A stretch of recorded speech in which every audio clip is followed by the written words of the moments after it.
जिन पर बात हो रही है भारत चीन की नई राह पर। हमारे साथ हमारे मेहमान जुड़े हुए हैं, मोहम्मद अमीन जी जुड़े हुए हैं, मनीष गुप्ता जी जुड़े हुए हैं। अमीन जी, आपसे मेरा सवाल है, भारत का निर्यात विविधीकरण और ग्लोबल साउथ की बात की जाए तो भारत को अपने निर्यात ढांचे को ग्लोबल साउथ और अन्य उभरते हुए बाजारों में फैलाने पर किस हद तक ध्यान देना चाहिए? हमारे देश के प्राइम मिनिस्टर ने अभी भी कहा है कि लोकल लोकल जो हमारा प्रोडक्शन है वो इतना अच्छा था कि जिसकी वजह से अगर कुछ माल हमारा रुका है एक्सपोर्ट में तो वो हमारे देशवासियों ने खरीदा है। क्योंकि आज एक टेंडेंसी है कि हमें एक अच्छा एक्सपोर्ट क्वालिटी का सामान चाहिए होता है, तो वो क्वालिटी अच्छी थी, वो उनका सामान रुका नहीं हमारे व्यापारियों का, हमारे देश के अंदर ही खपत हो गया। स्वदेशी माल की खपत ज्यादा हुई है हमारे देश में, जो हमारा एक्सपोर्ट होता था। ऐसा नहीं, हमारा एक्सपोर्ट अच्छा ही है, तभी वो अमेरिका, इंग्लैंड और अमेरिका सब जगह जा रहा है। उसका नतीजा ये हुआ है कि हमारे व्यापारियों को घाटा नहीं हुआ है। मार्केट उनको जो बाहर मिली हुई थी वो देश के अंदर मिली। इत्तेफाक से क्या हुआ, ये दीपावली का पर्व भी था, शुभ अवसर, इसलिए भी काफी अच्छी बिक्री हुई है। आप देखिए कि हर मामले में सोना भी, चांदी भी और साथ में हमारा जो एक्सपोर्ट का सामान था काफी ज्यादा बिका है देश के अंदर। और स्वदेशी के ऊपर निर्भर आत्मनिर्भरता की बात की है मोदी जी ने कि हमारे देश के अंदर स्वदेशी पे ज्यादा ध्यान दिया जाना चाहिए।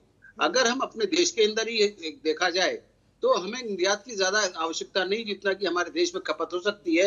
हमारे देश की अच्छी परचेजिंग पावर है लोगों की, और वो अच्छी क्वालिटी का खरीदना चाहते हैं। जो हम बाहर से विदेशों से लेके आते हैं, कि हमारे देश का क्या हुआ, ही निर्यात की हुई चीजें हैं बहुत सी जो हम अपने देश में लेके आते हैं हमारे लोग। हम भी गए हैं वहां पे, लेकिन वो ब्रांड में लिखा होता है made in USA, made in UK, made in Canada, लेकिन वो होते हमारे देश के ही हैं। तो इसलिए हमें ध्यान रखना होगा कि हमारा जो निर्यात का मामला है, हमारे देश के लोग हैं वो बहुत अच्छे हैं, ऐसा नहीं है। दुनिया में बेस्ट चीजें बनाने वाले हैं, चाहे वो आईटी सेक्टर में देख लीजिए, किसी भी सेक्टर में देख लीजिए, जहां भी गए हैं उन्होंने नाम किया है। आज यही बात है कि अगर बाहर से आते भी हैं तो वहां अगर एज मैनेजर काम कर रहे थे तो हमारे यहाँ एज सीईओ काम कर सकते हैं।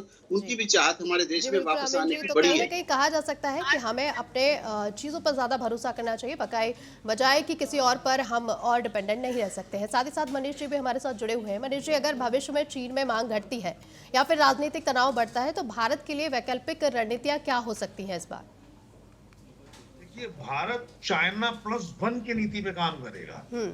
चाइना प्लस वन का मतलब है चाइना से रेगुलर बिजनेस जारी रहेगा, लेकिन थाईलैंड, इंडोनेशिया, वियतनाम, फिलीपींस और ताइवान, इन सब से भी थोड़ा थोड़ा व्यापार करेगा। यानी इसे कहते हैं don't keep all the eggs in one basket, यानी सारा बिजनेस एक सनी कहीं झगड़ा हुआ तो माल बंद हो जाए, तो अपने साथ एक बैकअप कंट्री भी साथ रखेगा एक। और वहीं दूसरी तरीके से चाइना का डर दिखाकर यूरोप और अमेरिका के साथ ट्रेड डील जारी रखेगा। आपने देखा होगा मोदी जी ने भी मलेशिया की मीटिंग कैंसिल की, ये बता दिया ट्रंप को कि पहले हमारे साथ ट्रेड डील सेट करो। तो ये कहीं ना कहीं अपनी फॉरेन पॉलिसी को सर्टेन करने के लिए, अपनी पोजीशन को स्ट्रांग करने के लिए किया कि पहले एक बार अमेरिका से ट्रेड डील सेट हो जाए, उसके बाद चीन से हम ट्रेड डील सेट करेंगे और रूस के साथ हमारा लगातार बिजनेस चलेगा। तो कहने का मतलब ये है, बहुत फूक फूक कर भारत कदम रख रहा है और किसी एक पर डिपेंडेंट नहीं हो रहा है। भारत ये समझ चुका है कि अब बड़ा बाजार होने के नाते, बड़ी मैन्युफैक्चरिंग सब बढ़ने की जो एफर्ट है, मेक इन इंडिया का जो प्रयास है, उसके जरिए भारत लगातार अपनी स्थिति बढ़ा रहा है। तो ऐसे में चाइना को चिंता ये है कि या तो कॉम्पीट करे या मदद करे। मदद करने में चाइना का फायदा है, कॉम्पीट करने में कल को चाइना को भारत से डर है, क्योंकि चाइना की जनसंख्या और भारत की जनसंख्या ऑलमोस्ट बराबर ही है। तो ऐसे में उसे लगता है कि भारत एक वो देश है जो उसको कॉम्पीट कर सकता है। तो इसलिए चाइना भी, मुझे लगता है, पॉजिटिव अप्रोच के साथ भारत की तरफ देख रहा है।